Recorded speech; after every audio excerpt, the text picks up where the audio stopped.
All right, I'll keep it going for your next comic. She is an actress, a comedian, and a Twitter goddess. Keep it going for Shannan Paul. Well, hello there.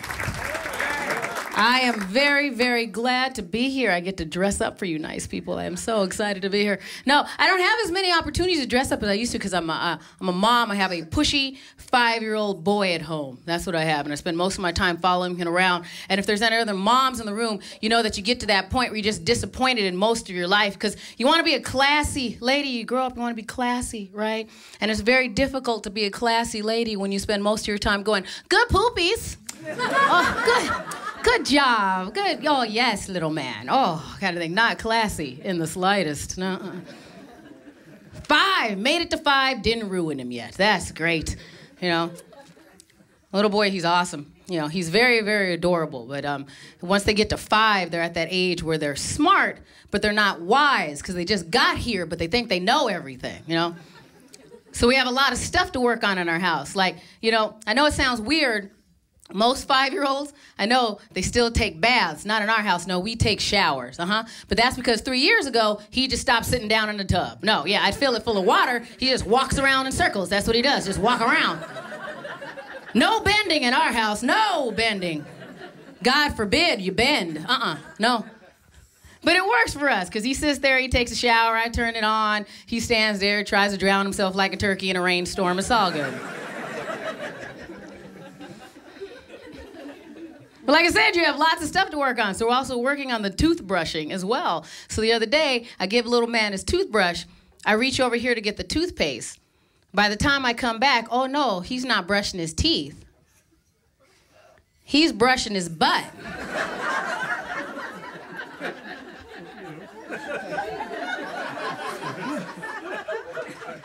And I get to go, no, honey, don't brush your butt. Classy again. That's... Who are they?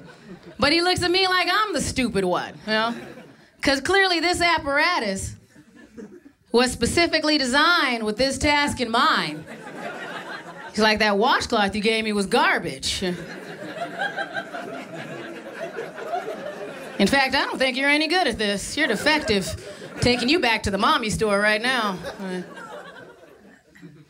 Yeah, he's 5, but he's 70 pounds. He's like 4 feet tall already, so he's a big kid. I know, he's a big, everybody looks all shocked, I know. You know. But for some reason, when you have a large child, people are constantly reminding you how large your child is. Like you just met him, you know? And they already have expectations for him. I mean, he's still just a little kid, but they're always telling me what he's gonna be when he grows up. And it's all the easy stuff you're thinking right now, like, oh, you got a little linebacker there, yeah. He'll play football, make mama some money. I'm like, no, I named him Dominic for a reason, you know? So he can be an attorney or a football player, you know? If I wanted to guarantee a football player, I'd name him Ladanian or some garbage like that. I know how it works. The more syllables, the higher the signing bonus. You know?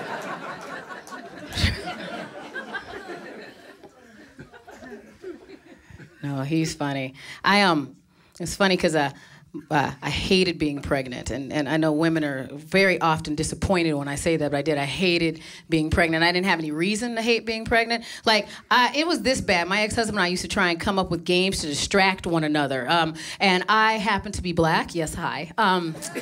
Thank you. My ex-husband happens to be white, yes. So our favorite game was one we used to call, Guess What Color the Baby Will Be? Because you never know with a little biracial baby. He can come out Oprah or Obama. You don't know. We're like, either way, he's running things. Go, little man. Yes. We're in charge now. Yeah. And my ex, he's like, oh, I hope he's darker complected like you. You have such beautiful skin. And I'm like, no, because we live in Minnesota. And I knew there'd be at least a couple people. He's like, oh, isn't that great that that white guy came and rescued that little black girl and her baby? Don't get it twisted, though. I'm the one that had good credit in a house when we got together. Not all stereotypes are true. No, that's okay. Yeah. And we actually got what I wanted, though. We got a good, appropriate American beige baby. That's what we got, yes. You know, like if you took me and my ex and just put us in one of those paint shakers and just shook us up, just shook us really hard, that's what got a good American baby, you know, a beige baby. That's what you wanted. Because he works really well here. I don't take him back to Arizona because people ask him for papers, you know, kind of thing. But in the Midwest, he's perfect, kind of thing. Yeah. And now we have a brand new game because he's 5, and every once in a while he freaks out on me in the store, and I get to go, oh, new game.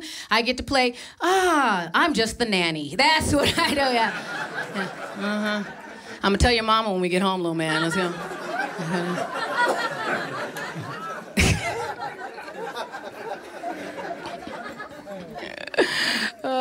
I'm glad you guys laugh at that racial stuff, because every once in a while you catch yourself doing like one of those like every once in a while I catch myself doing something that's a little bit on the racist side. No, it sounds weird. Like, here's an example. Okay, so my ex-husband and I used to have a nice townhome in the suburbs, and we moved to North Minneapolis, the shady part of town. And if you wonder why you would give up your nice townhome in the suburbs and move to this shady neighborhood, that's because my ex-husband is super hipster guy. Yeah, super. I mean, all the ironic facial hair, yes, and very tight-panted, my ex.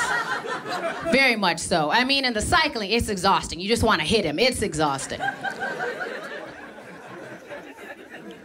And we moved into this neighborhood, and we met the police officers there, and they were just like excited. They were like, we like when couples like you move in. Yes, because you're urban pioneers. I paid attention in high school. Not all of the pioneers made it.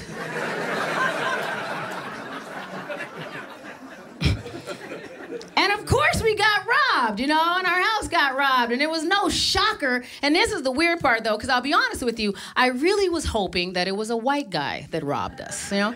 I had a very specific image in mind. I wanted one of those old-timey white dudes, you know, with the whole set, you know, the whole suit, to come sneaking in with a knapsack. That's what I was looking for. You know, the Hamburglar. Can I get the Hamburglar?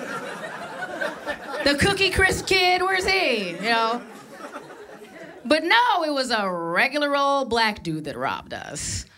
And I know it was a black guy because our little old lady white neighbor saw him rob our house, but didn't say anything because she thought he was my relative. That's adorable, right? Oh, come on now. Because that's what we do. We come over and we just kick the door in. We're like, come on, you know. Very aerobic, my people. Very.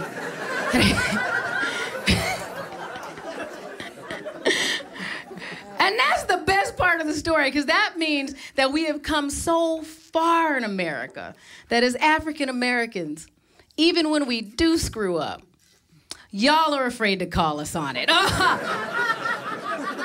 Yeah. I got robbed by 2 things. Yeah, black dude and white guilt. Free at last.